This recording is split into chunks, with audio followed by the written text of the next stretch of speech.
Okay. Hello, everyone.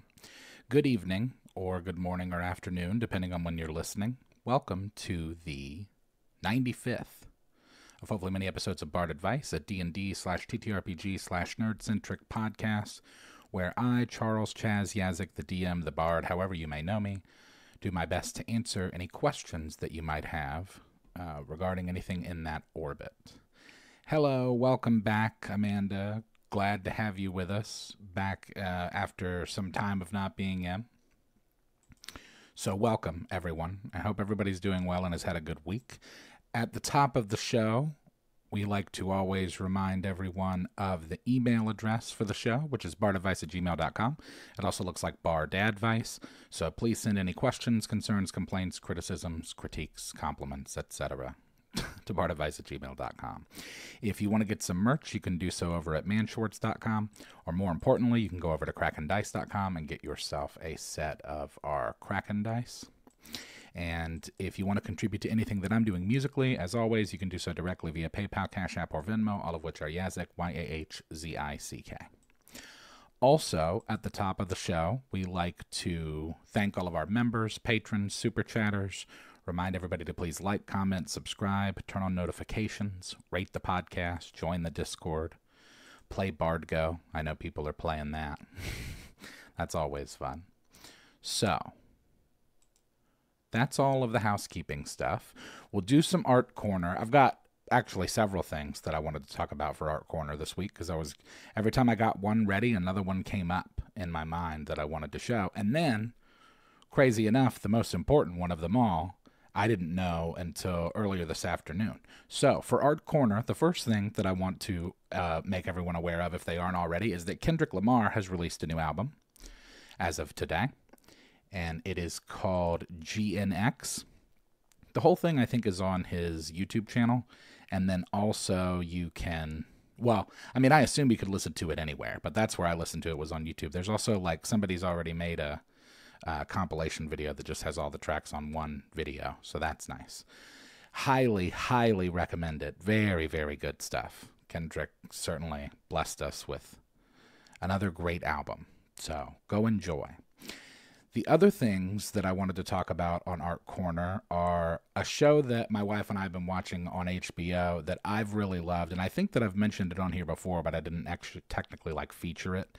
It's on HBO. It's called The Franchise, and it follows a film set and a film crew on the movie. In particular, it's essentially like how Marvel is, right, where they have a universe. They have a franchise of all these different movies and characters, and so in this show, it's like a fictional one of those movie studios that produces that kind of a franchise with their films, and it's really, really funny. I think that even if you're not someone who has had a lot of experience with film or production, it's still really funny. And then if you're somebody that has any kind of experience at all with film and production, it's really, really funny because there's just a lot of stuff that's, totally in that vein. And then also another thing my wife and I recently watched, it's actually pretty old. It's almost 15 years old, I think, at this point, but it's a Nova it's called The Fabric of the Cosmos. It's on Amazon. It is a bit older of a documentary, but I think it's really interesting because it just talks about like time and how all of that stuff works, and entropy and space stuff. So it's a really fun watch. And one last thing in Art Corner before we get out of it is to remind everybody of my other show, Artificial Intelligence, which is on Sundays at 9 p.m. Eastern, 6 p.m. Pacific, over on my friend Sangaria's YouTube channel. That is a show where we use AI, notably Suno AI, to generate music with humans. So it's big fun. And also, speaking of, Suno just dropped version 4, and really, in my opinion, upped the quality across the board. I think that the music sounds better. The vocals are way more clean. There are certain genres that before weren't that great that now are much better. So highly recommend go and check out Suno if you haven't already, because that's always fun. Okay, So that's everything for Art Corner. We do have 7 questions this evening that we want to get through. So let's get into it. The first question of the evening, I didn't make a list of names, but to be fair, the answers to a lot of these questions were kind of lengthy. But I have them on a list here. So the first question is from Paul. And Paul asks, well, it looks like Hasbro is making another Dungeons & Dragons video game. At this point, are people just paying for a brand name? Surely with competitors like Pathfinder and Critical Role's upcoming Daggerheart, couldn't players spend their time and money with a less problematic company? Thank you for the question, Paul. Going in right for the throat there, but it's understandable. Wizards and Hasbro have had their issues in the last few years. To an extent, I think it's always been just paying for a brand, which, it used to be a lot easier to get away with, I think, for a lot of these companies. When it comes to something like rule sets and reference books, those are kind of gate-kept in a sense by just the nature of the marketplace. So, only companies, back in the 80s, 90s, even through, the early 2000s, there were only companies with large enough infrastructure and budget could afford the printing and distribution required to make their game a global phenomenon, right?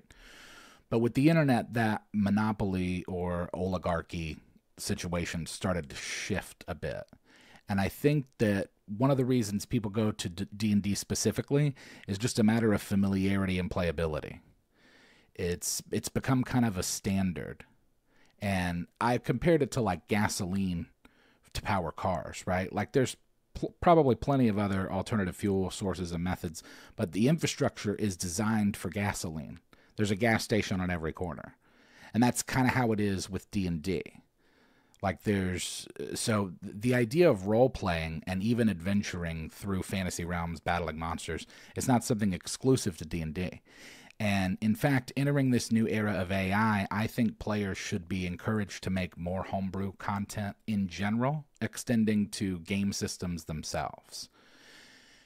It all comes down to what people are willing to do. Some players aren't interested in learning a new system, including buying new content.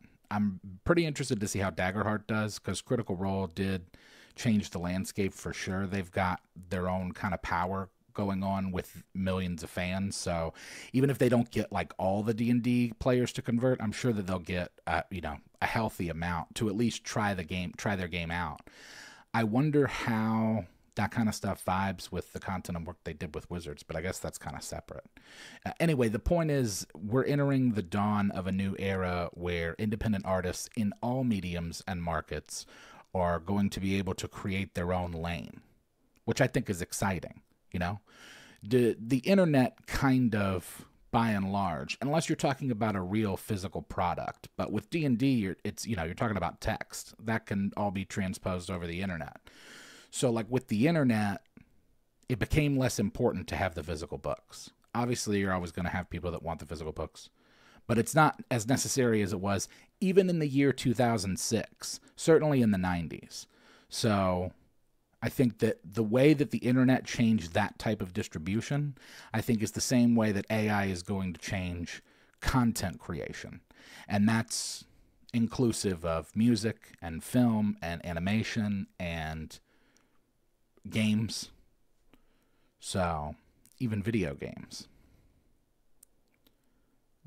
If it's D20 fantasy, it's D&D. Yeah, that's true. And I think all of us that's how I've always felt. It's partly the brand, but also riding the coattails of BG3. Those outside the know might just assume that the new D&D game will be a hit. That's very true. It is a different studio, and who knows what their vision is. I wonder about that often, how much of Baldur's Gate 3 was Larian's vision and how much was Wizards. I suspect that Wizards just kind of gave Larian the keys a bit, which is part of the reason it was so good. But, who's to say that they didn't do that with this new company? And maybe maybe somebody wants their vision to be in the game and then it turns out to be bad. I don't know. That happens. So, yeah. I think it's just the nature of it being, the big standard in town. The Coca-Cola of Oh, speaking of AI and Coca-Cola, you guys see that AI Coca-Cola ad? Buckle up for way more of that. But yeah, they're the standard. They're the Lay's potato chips. So they can, I've said it ad nauseum, like they can afford to get away with volume. But I think that with the stuff that's been going on the last couple of years, I think that players that maybe would have been kind of content with just saying, well, whatever, I'll just play. I think they're way more likely to be like, no, you know what? I'm going to play a different game. I'm going to play Cthulhu, or, insert any RPG that's not Dungeons and Dragons. But yeah, to Avram's point, like if it's D20, it's D&D. It's all D&D to me. The Kleenex of RPGs. Yeah, there you go. That's good. Kleenex RPG. But yeah. So, I think we got an answer there for you, Paul. Appreciate the question. I'd be interested to see what that's going to be about when more info comes out about what that game's going to look like and what it's going to be. We shall see. All right, so the next question of the evening is from Darren. Right? Yes. And Darren asks, "Hey Bard, sorry to hear the pod is coming to an end, but the good news is it pushed me to finally send in a timely question." Oh, well, there you go. "I have a big family, and for Thanksgiving they agreed to do a one-shot. Most of them have never played. I'm looking for ideas for a Thanksgiving-themed puzzle or some kind of challenge. Maybe something involving a magical recipe that needs solving. Any ideas from you in chat? Thanks and happy Thanksgiving." Thank you, Darren. That's kind of you, and happy Thanksgiving and holiday in general to you and yours. So let's talk about it. Chat, feel free to start cooking up ideas. We need Thanksgiving puzzles or scenarios. I wrote some stuff about it, so while chat puts some stuff together, I will read what I wrote.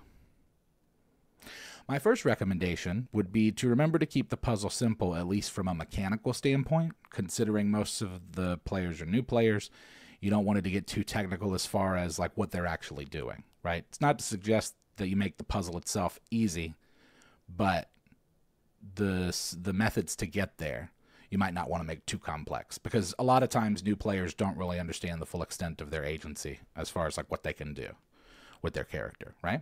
So now that that's out of the way, as for the recipe idea, you could make it a thing where an evil warlock tries to sabotage the Thanksgiving feast for the town by casting a spell on the recipe book that magically encrypts it and scatters it all over town. So now they have to collect the pages, decrypt the recipe, and save Thanksgiving dinner. That's an option. Let me see if I can fix this too with the ads. Sorry about that. I typically set it up so that that does not happen. So hopefully that won't continue. But, okay, so that's the recipe idea. That's one. I also put, you could do like a cranberry bog of sorts. Maybe they have to cross it to get to the Warlock's Tower to get the final piece of the recipe. And I guess this is more of combat than it is a puzzle, but still something that you might do. It's my understanding that in real life, cranberry bogs are full of spiders. So there's some small but deadly enemies that they could fight. That would be fun. And then another thing would be making, this was just kind of like a throwaway idea, but there's something in here. Making the oven like an awakened mimic who keeps eating chefs that try to use it. And then the players try talking to it and discover that there's like an evil warlock who's cursed them, and that's why they're like that. And maybe they have to follow the recipe exactly and make dinner perfectly to reverse the spell. So that could be cool. So, all right, let me see what chat's saying.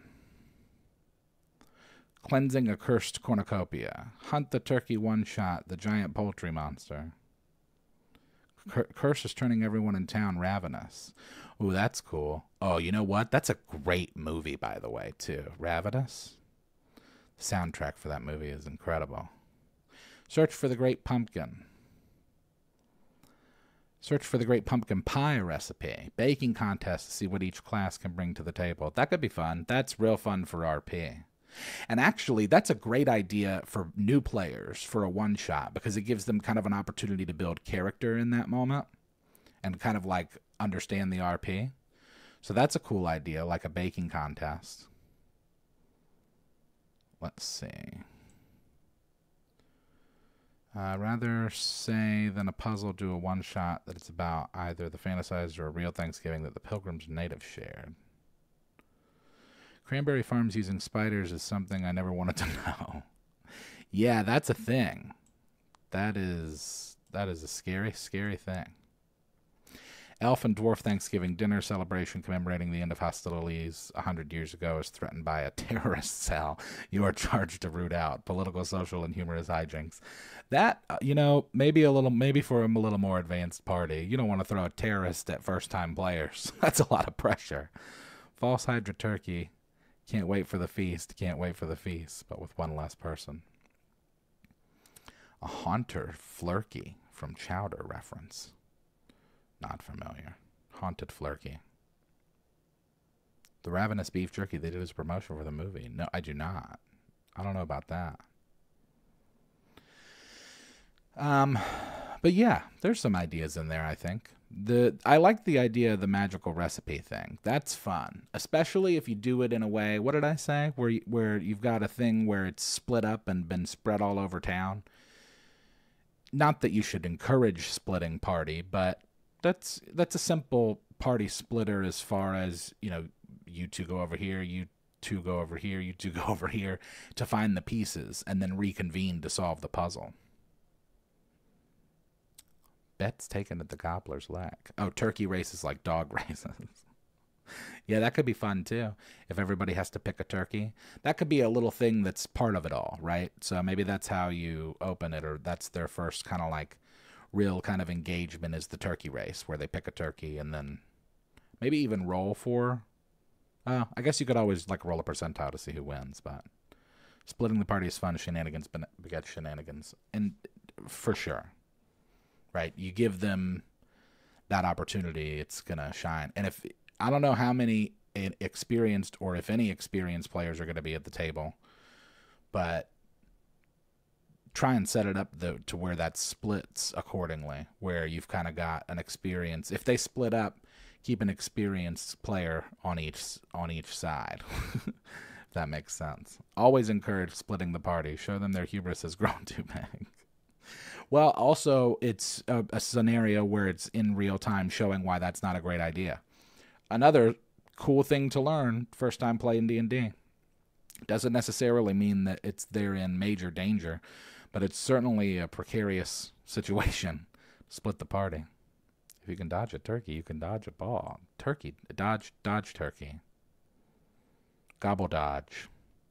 Something to that effect. Okay. I'm satisfied with that answer. That's good enough for me. Hopefully that works for you, Darren, and best of luck doing the one shot. Have fun. That's cool. It's always cool when new players are joining, Welcome to the party. So, the next question of the evening is from Seth. And Seth asks, Hi, Chaz. First of all, thanks for the penguin recommendation. It really was fantastic. It really was. I'm optimistic for more good versions of DC properties in the future, which leads to my question. James Gunn recently announced a ton of upcoming DC projects, including Superman Legacy, so excited, The Brave and the Bold with Damian Wayne Robin, and a Green Lantern show called Lanterns that will supposedly be akin to True Detective. As excited as I am, I can't help but worry that the wonder of superhero stories has lost its luster for most people. What do you think? Thanks. Thanks for the question, Seth. Glad you enjoyed the Penguin. I certainly did. I've said before, I'm not that big of a Batman person, but I thoroughly enjoyed the Penguin. I do love Superman, and I'm very excited for that movie. I don't know if I've ever been happy with any of the Superman films. I was just talking to my wife about how the best version of Superman that I've seen outside of the comic book itself was Smallville. Well, maybe the best representation. So this new one, Legacy, is supposed to focus on this, being torn between his home planet of Krypton and Earth. which, you know, that's the whole story in the first place. And Green Lantern True Detective sounds fun. I'm glad that I was able to get this question on the episode where the franchise was in Art Corner, because a lot of this show analyzes that. In fact, the newest episode actually raises the question of whether or not these kind of franchise films are killing cinema. I don't necessarily think so, because there's just so much content that we're not going to have to rely on these kind of things for much longer. I think, like I was saying earlier, with the help of AI, people will be able to create entire universes or of characters and stories that never otherwise could have existed, or that they never otherwise would have been able to create. So I'm optimistic, but it's like I said, we don't need AI to make soulless stuff. And I don't think that the Marvel Universe movies are all soulless. I don't think anyone does, but some of them are. And ultimately, I think the more you let artists just do the work, the better the content is. The more that you can remove yourself and just let the people who make stuff, the better off you are. Kind of hope that they'll give us a good rated R Red Hood movie one of these days. Dude, Red Hood would be so dope. Give me a 10-episode series of Red Hood. It's not that superhero stories have lost their luster, it's that they've turned into a generic cash grab with no love for the fans or source material. Fix that and watch people fall in love again. It's true. The other issue with superhero films, and specifically Marvel comes to mind, I'm wondering how much of the budget goes to CGI. Probably a whole lot. And I get it. It's supposed to be, you know, this big blockbuster crazy thing where people are coming through portals and planets are exploding, but it's like, how necessary is that? And are there ways to cut some of that fat, I guess? And again, I think AI is going to do wonders with that. It's going to assist in that very much. Sleepy Hollow. The Gotham show looks meh, but to be fair, I didn't watch a lot of it. Yeah, I'm kind of the same. There was never anything that I saw where I was like, oh man, I sure have to watch that. But also, honestly, now that I've seen The Penguin, I kind of want to see it. If I don't know how the DC universe works as far as canon stuff and how that stuff's supposed to be taken. But the pumpkinless heads man had stolen the pumpkin pie recipe in order to bake himself a new head. Oh, this is one-shot stuff. Yeah, that could work. Anything they make for Green Lantern will be better than the movie. Yeah, I mean, it's not too much of a bar that they have to surpass. Superhero fandom may burn out, but younger fans are always coming up. Yeah, not only that, but like, I think that there's superheroes just in general as a theme is, like, I think really hope inspiring.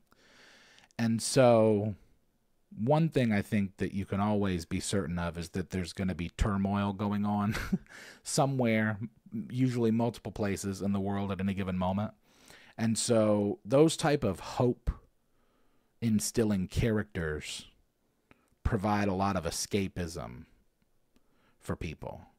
And, you know, it could be why they've been so popular the last decade or so. But just in general, I think that that's true.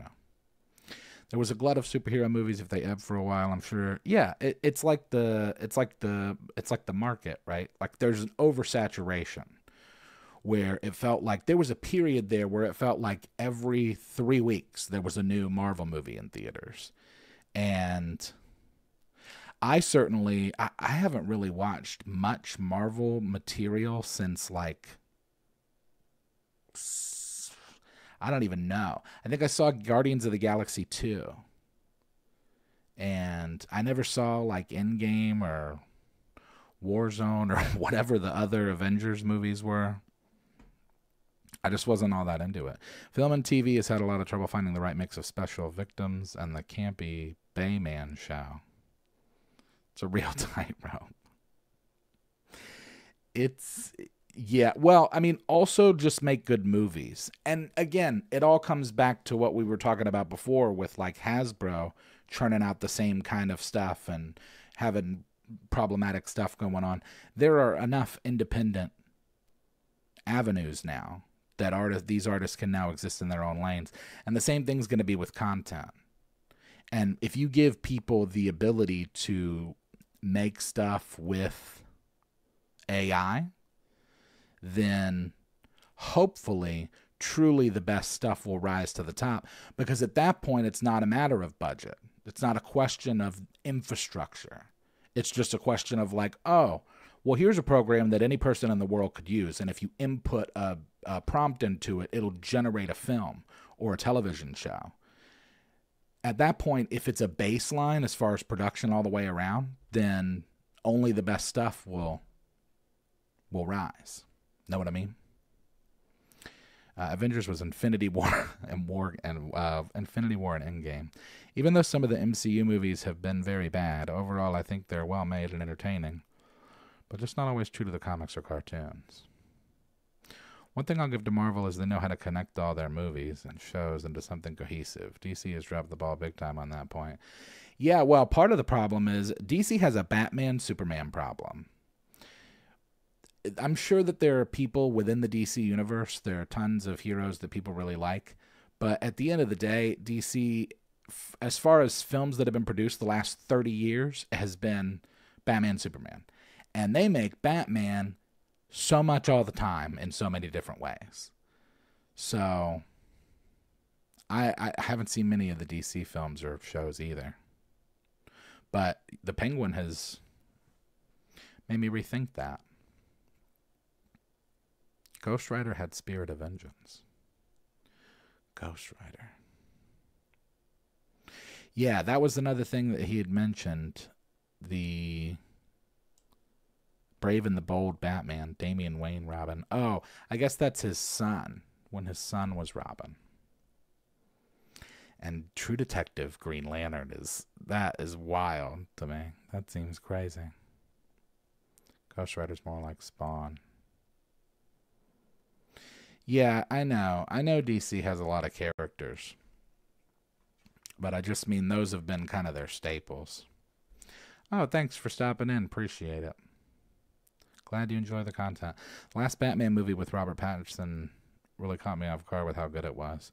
Yeah, I've got to watch it. And Colin Farrell's the Penguin in that, however briefly the scene is. So, yeah, I really should just watch it and get it over with. All right, well, let's keep moving because we've got 4 more questions, and we'll do a little chat. Thank you for the question, Seth. The next question is from Chris. Oh, and this one's real fun. Chris asks, if each class were a pizza topping, which would they be?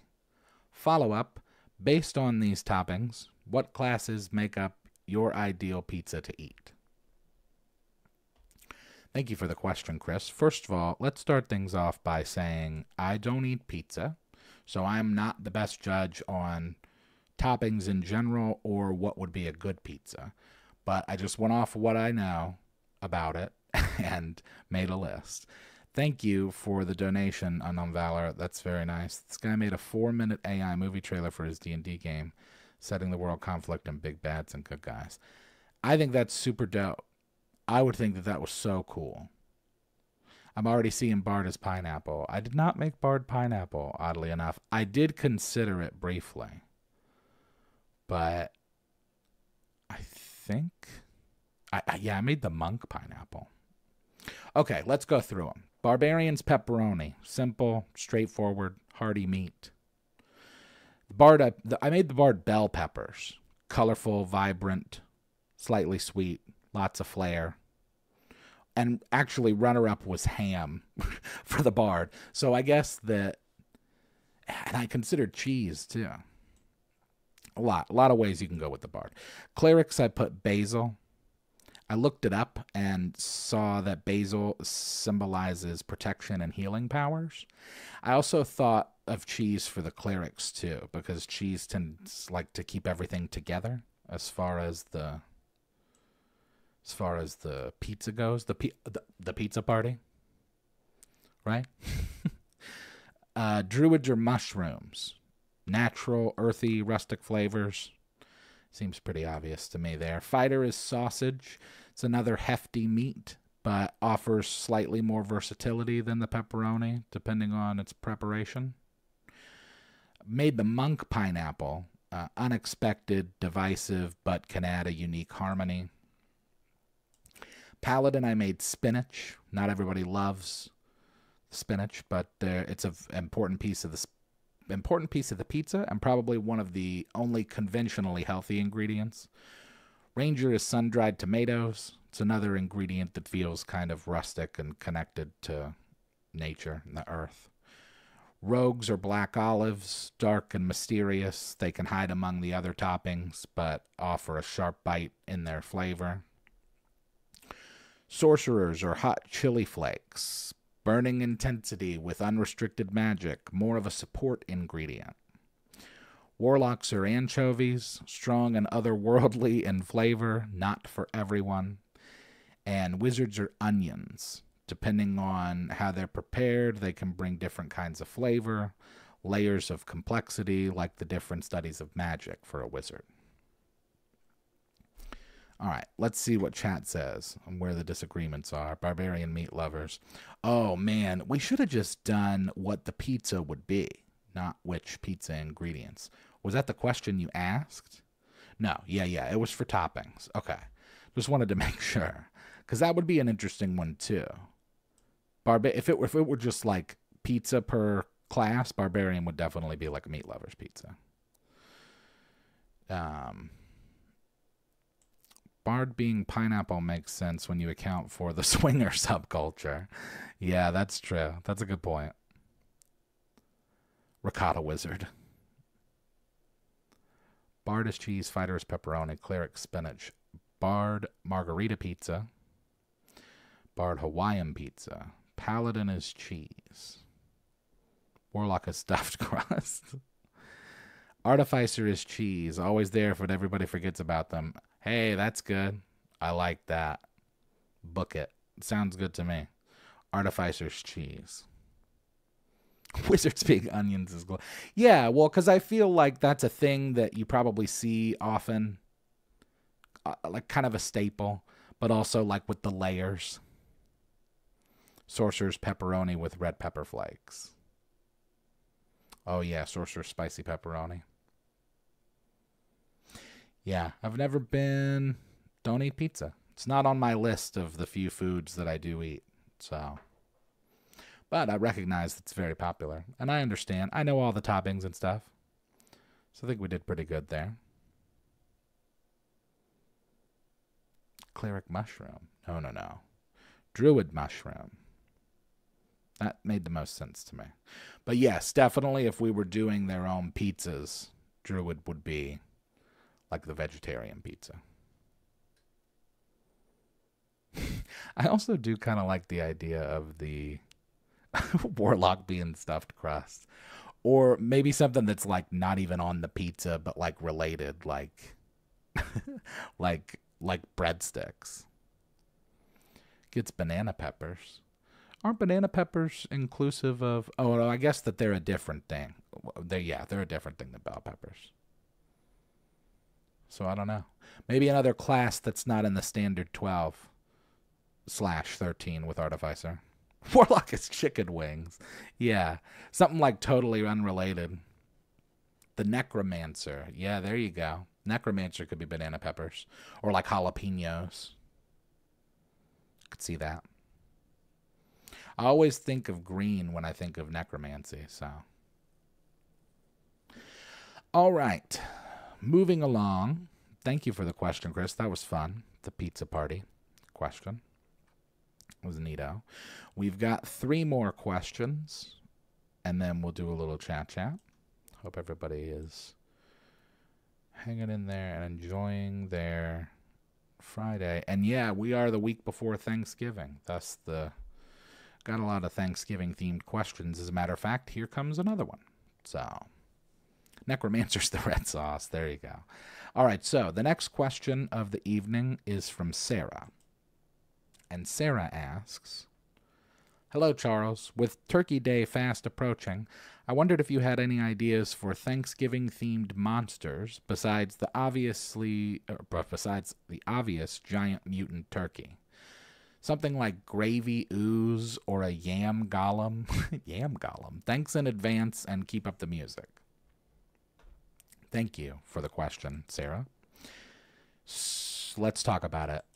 I wrote some stuff down. I got some ideas. Cranberry cube. It's like a gelatinous cube, you see, but it's cranberry. Cornucopia hydra. You could make some tweaks to the hydra stat block. I saw earlier, by the way, in chat on the other question about a Thanksgiving one-shot, said turkey hydra. You could do cornucopia hydra and make the heads cornucopias that fire fruits and vegetable projectiles or grappling vines. It's always fun.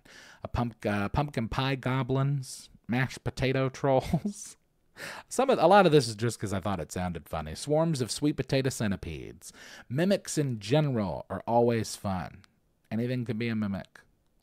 So keep that in mind. Those are always, it's like nobody ever expects a mimic, which is weird.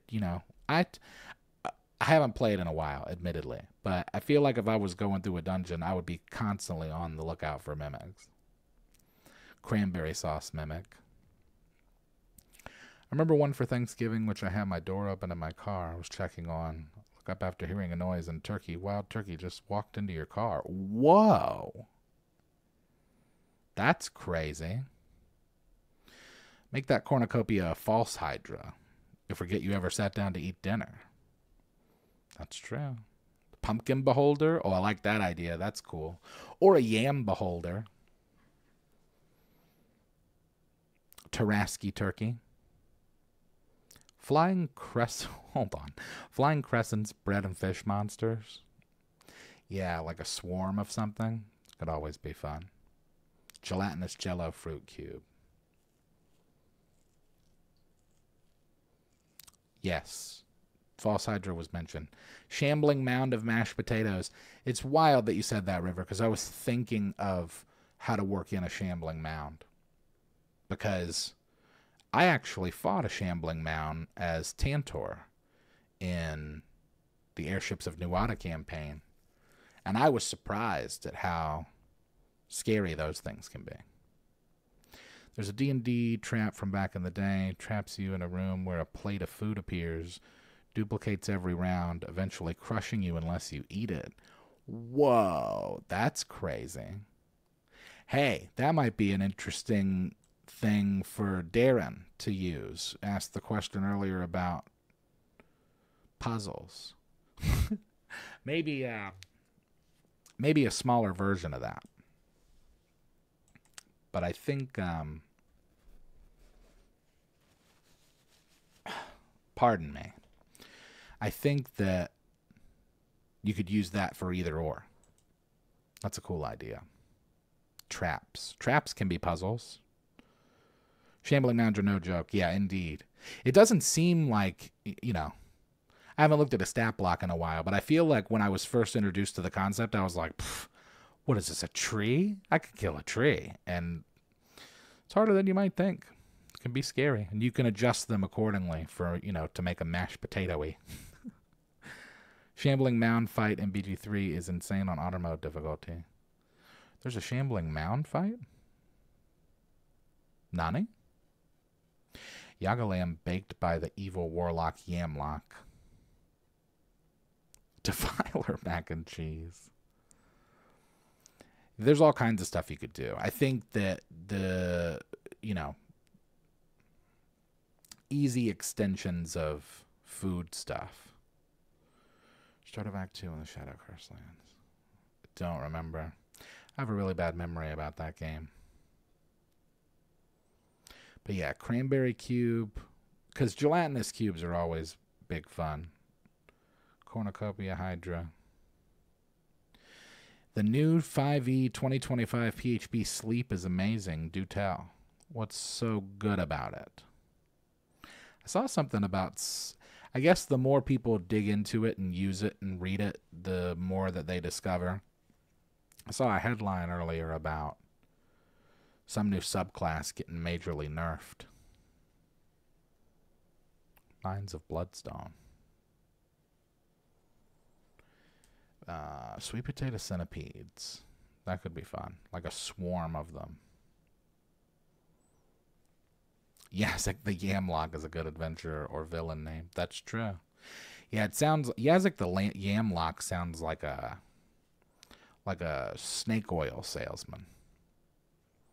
Not based on hit points, but save. 2 failed saves and you're done. Brought down 125 a hit point monster with a hit. That's actually kind of neat. I like that. So it's just 2 saves. So if you have a high enough DC, that's solid. I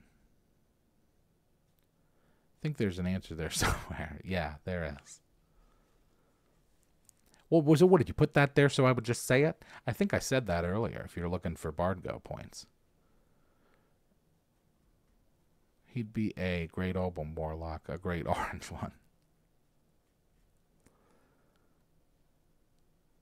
Small range, 5-foot radius. I don't know about that. What is sleep normally? That seems crazy.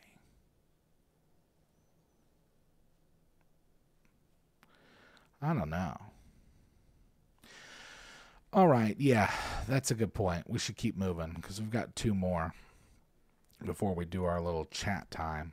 We talk about Thanksgiving stuff. All right, well, thank you for the question, Sarah. Hopefully there's something in there for you.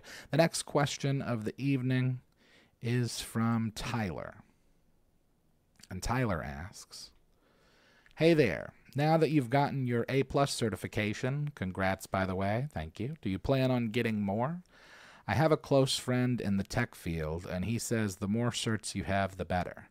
If you haven't, you should look into getting your Network Plus and Security Plus.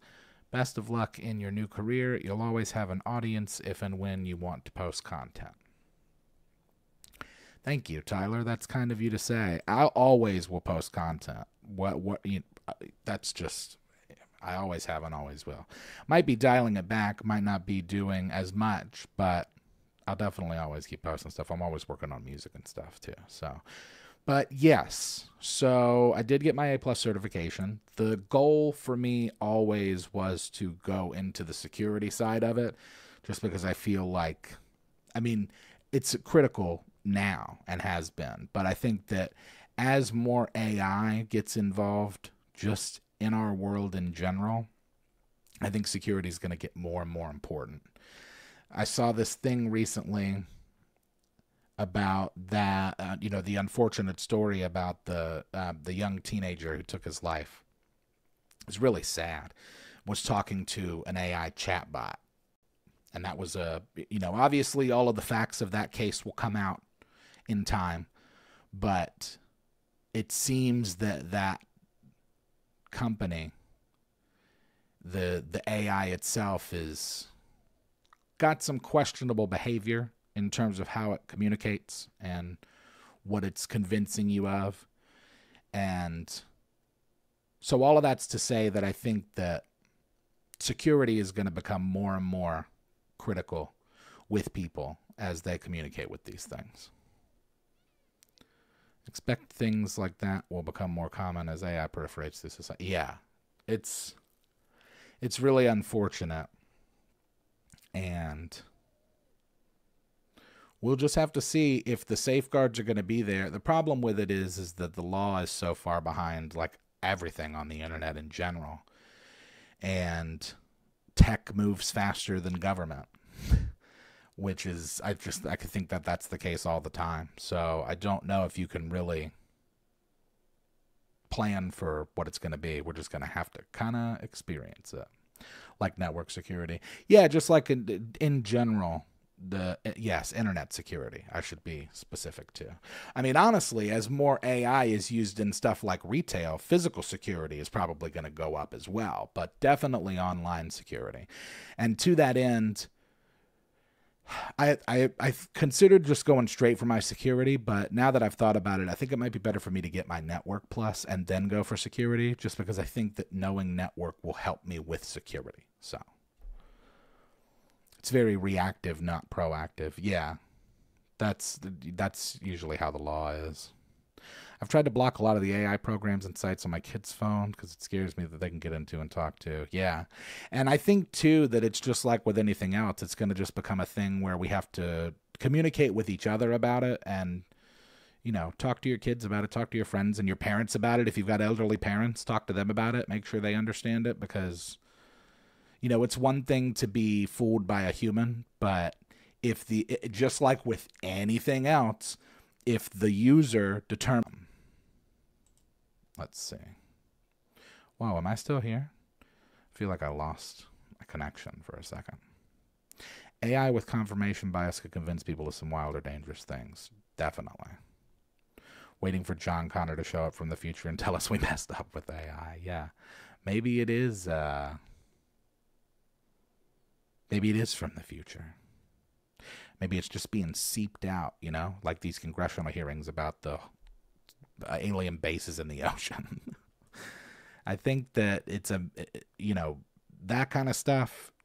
Who knows what's real or not when it comes to that stuff. But I will say this. I imagine that if it's as true as we might want to believe, they probably wouldn't want to just drop all that info out all at once for the whole planet to consume. I suspect that we would plunge into chaos if that were to happen. So they probably tried to kind of manage that as it's coming out.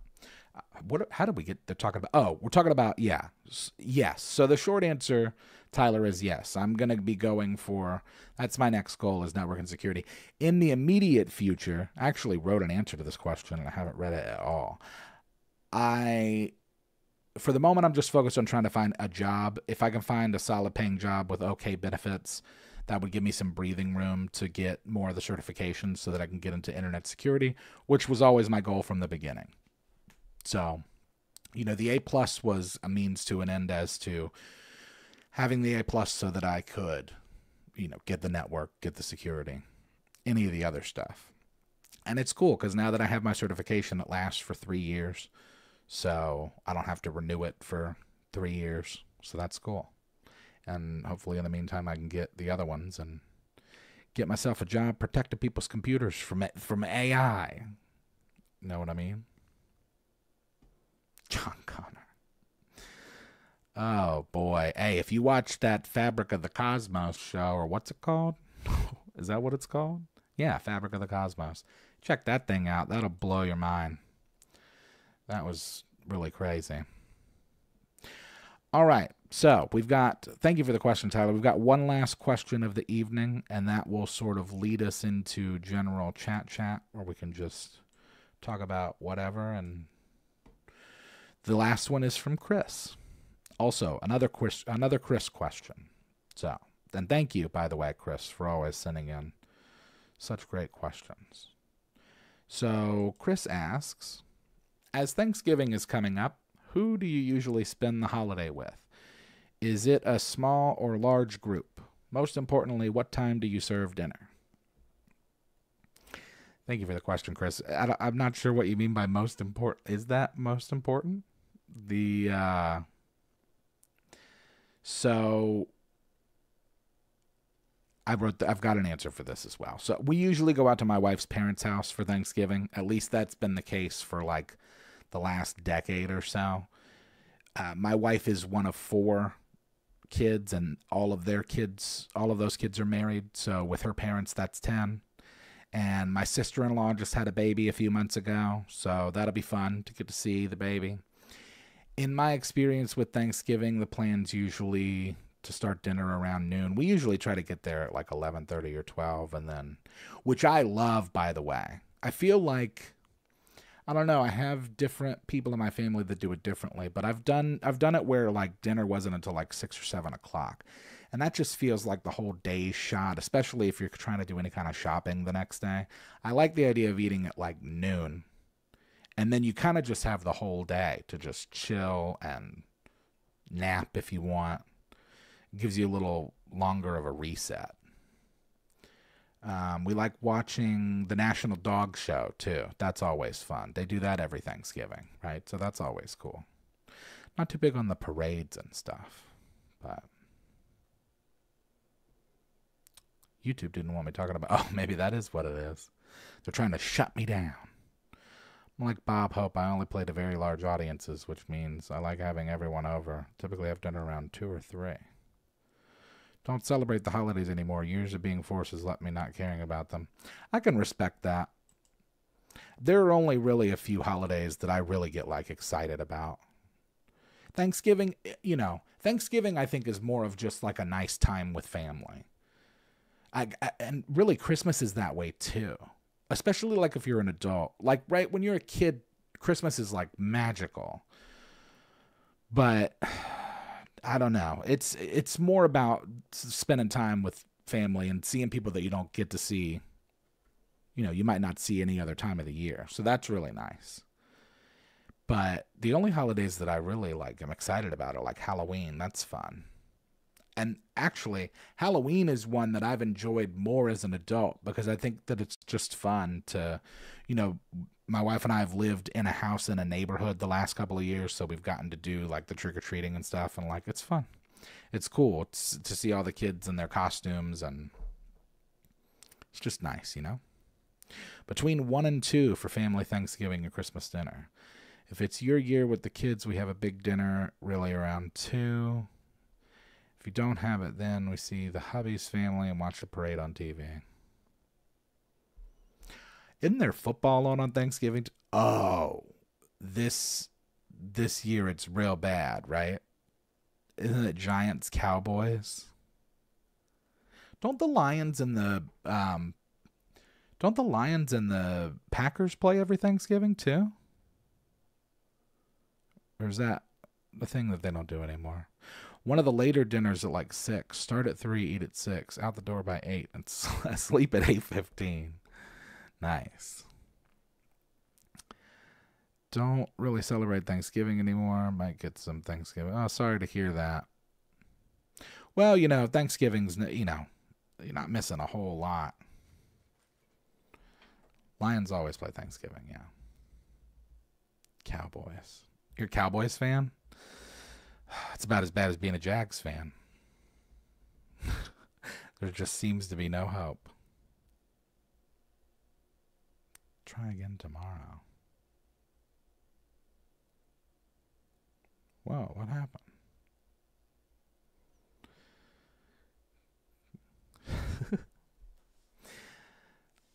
I like the idea of doing the dinner at like 11:30, 12.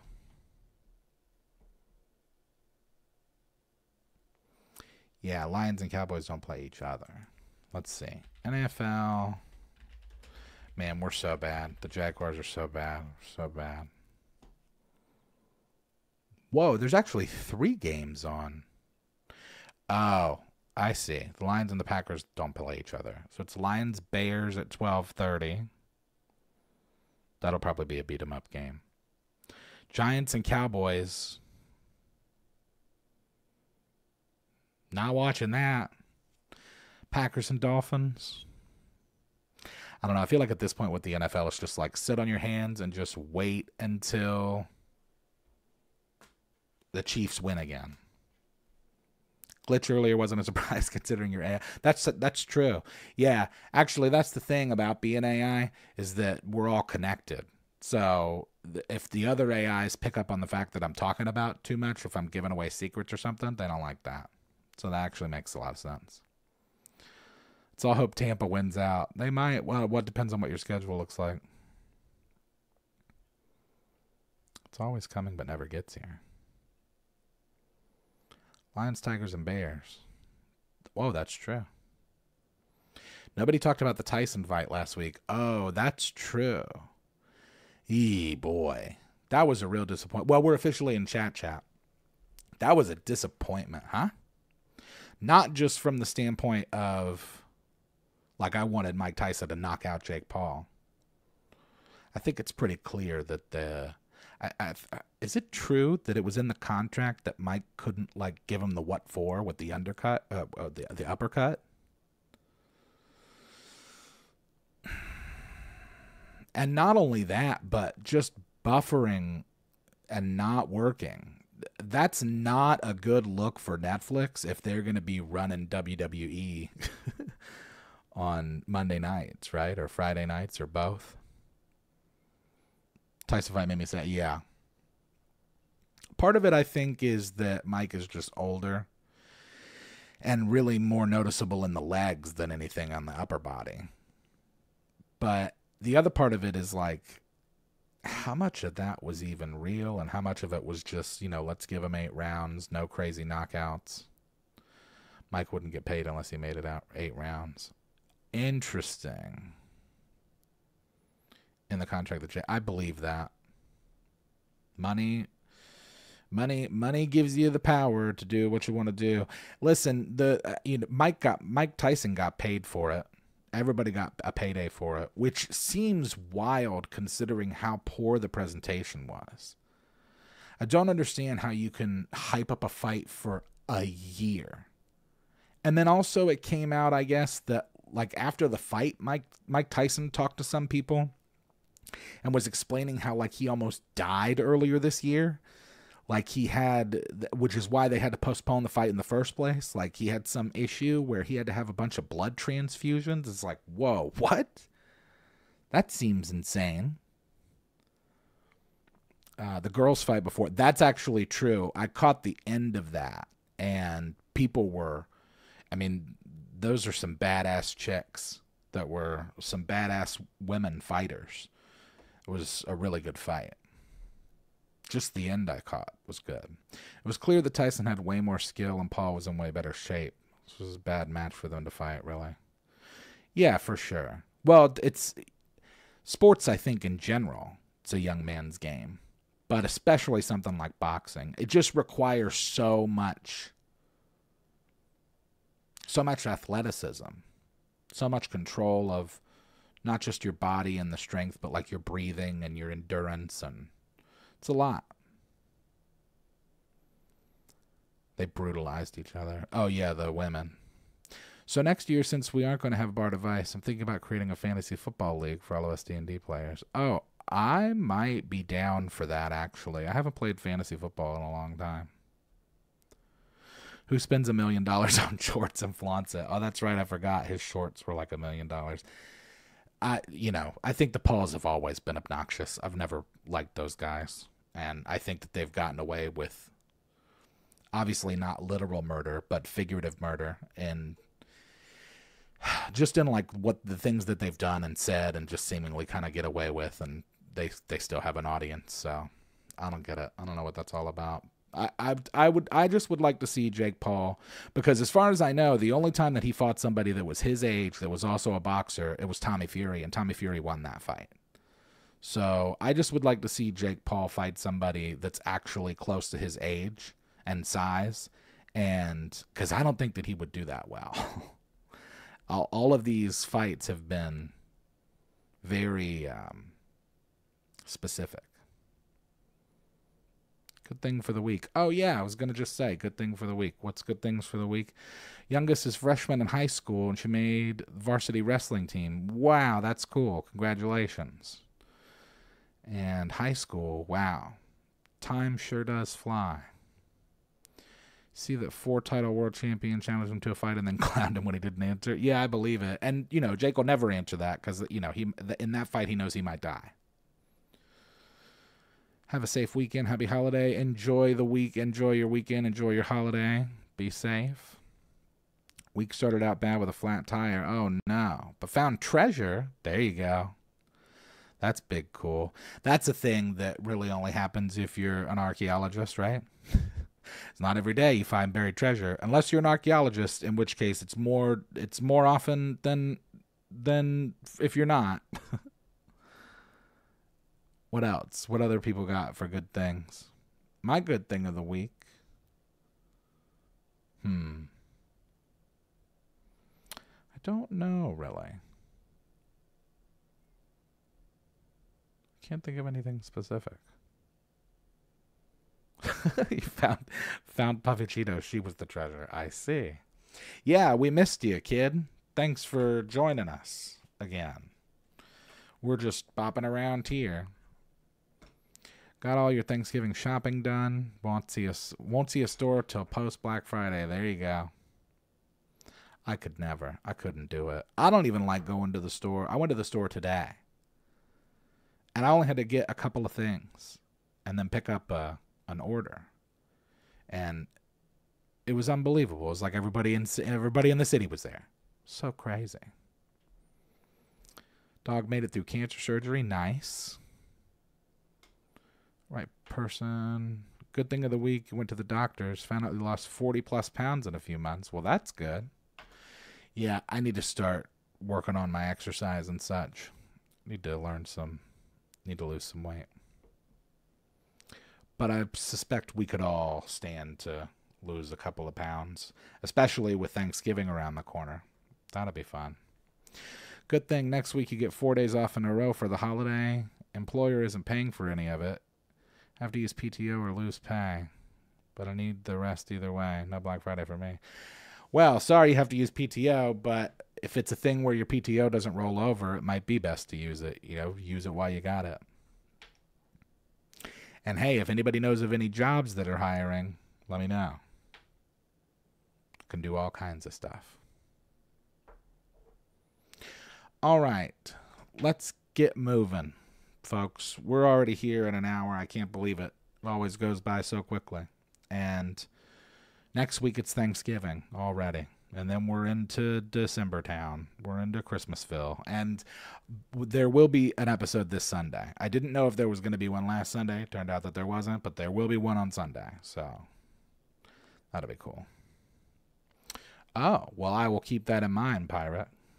Good to know. All right. So, before we get out of here, let's do the things that we like to do before we get out of here. Remind everybody again of the email for the show, which is bardadvice@gmail.com. It also looks like bardadvice. Please send all of your questions there. We can review them, go over them, talk about them on the show. If you want to get merchandise, go over to manshorts.com or go to krakendice.com. If you want to contribute to anything that I do musically, you can do so directly via PayPal, Cash App, or Venmo, all of which are Yazik, YAHZICK. I want to again thank all of our patrons, members, super chatters. Remind everybody to please like, comment, subscribe, turn on notifications, rate the podcast, join the Discord, and yeah, I think that's it. We will be back next week, same Bard time, same Bard channel. I hope that everybody has a fantastic weekend and an even better week and an even better Thanksgiving holiday, if so you are celebrating. Hopefully you enjoy your time off, even if you're not. And we will be back next week, same Bard time, same Bard channel, 10 p.m. Eastern Standard Time on the Man Shorts YouTube channel. The audio for this podcast will be made available tomorrow at 12 noon Eastern. And that's it. That's all we got, folks. We'll see you next time.